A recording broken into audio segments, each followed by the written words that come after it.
Welcome to the Pitcher Nail Down. I'm Jason Gilbo at JGilbo11, breaking down tonight's 7-game pitching slates.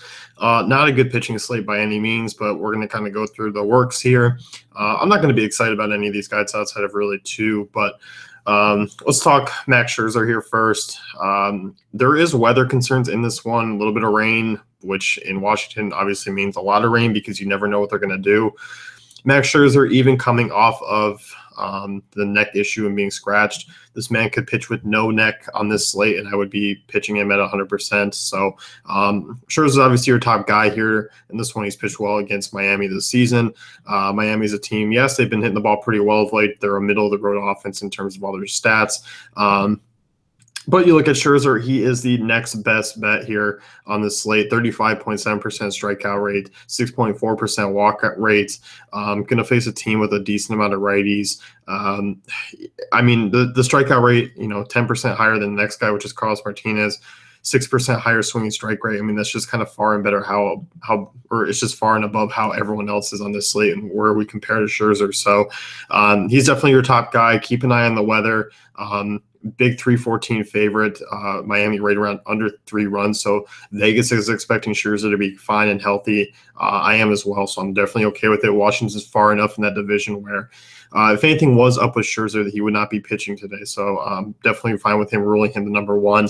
Just keep an eye on the weather. So moving on here, let's talk Jake Arrieta next. He's been pitching pretty well since the break. Wish he was a little bit cheaper. I still think he's a little bit more expensive, but coming off back-to-back really strong outings. He's gone 6 or more innings in each of his last 4 starts. Coming off 8 strikeouts against Arizona. Pitching pretty well, hasn't allowed more than 300 runs since back on June. And overall, this is obviously a matchup where, you like it against San Francisco. They're dead last in about everything under the sun as far as offensive categories go. Losing Brandon Belt, this is an awful lineup that they're tossing out there tonight.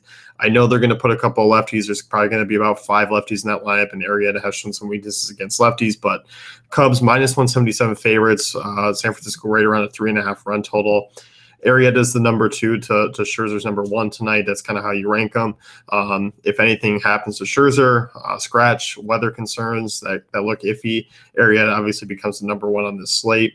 And then we kind of go elsewhere to some arms that, I don't particularly love. These are the mid-range guys. That's Ervin Santana, Carlos Martinez. Talk Ervin Santana first. Obviously, a Milwaukee team that's going to get the DH. They're also moving to a Minnesota ballpark that's pretty neutral. It's not the hitter's paradise. It is Miller Park. Brewers, the 25.6% strikeout rate is kind of where we're looking. I'm never a big Santana guy. 19% strikeout. He is missing some bats a lot late, coming off a phenomenal start against San Diego. 10% swinging strike rate this year. But overall, his numbers are just pretty average. I mean, once again, 4.72 Sierra, 481 FIP, 43 XFIP, 1.49 home runs per 9. I talked about the Milwaukee stack. I mean, if you're going to use Santana, I'm not going to argue against it, but I'm definitely going to be making Milwaukee stack to kind of go up against Santana tonight. I don't think I'm going to find any Santana in my lineups, but I wouldn't be against you if you used them just because of strikeout upside there and just because the pitching really lacks in this slate. But I just feel like he's overpriced. I do like Carlos Martinez. On the other side, he was a little bit cheaper, pitching up against Ian Kennedy. Pretty close call here in terms of a win. Cards are small favorites.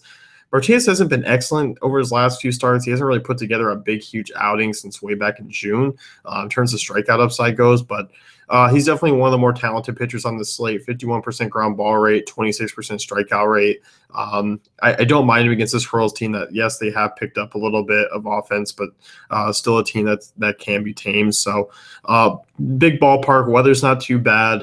It's not a crazy hot 90, 100-degree day in Kansas City where the ball's flying out. So I definitely don't mind Carlos Martinez. Probably just an SP2 at the most on this slate. I wouldn't use him any further than that. So next guy that we get kind of here is JC Ramirez. This is a guy who does struggle against lefties, decent against righties. That's where we kind of get Chris Davis, Seth Smith, and that's it. Angels small favorites. Baltimore right around a 4.2 run total.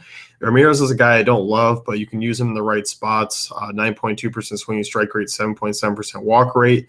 Struggles against lefties. He's an average righty at best, but you might be able to get away with using him against Baltimore in this ballpark. I think as an SP2 on DraftKings, you're fine if you're trying to get the extra bat or two. I'm okay with using Ramirez. Bundy on the other side, I don't think there's really enough upside for me to consider using him in this one, so I'm kind of fading there. So outside of that, Chacin, he's bad on the road. Tim Edelman pitching for the Reds, I still don't like him. Trevor Williams, I'm not a big fan of. Zimmerman, no. O'Grady, no.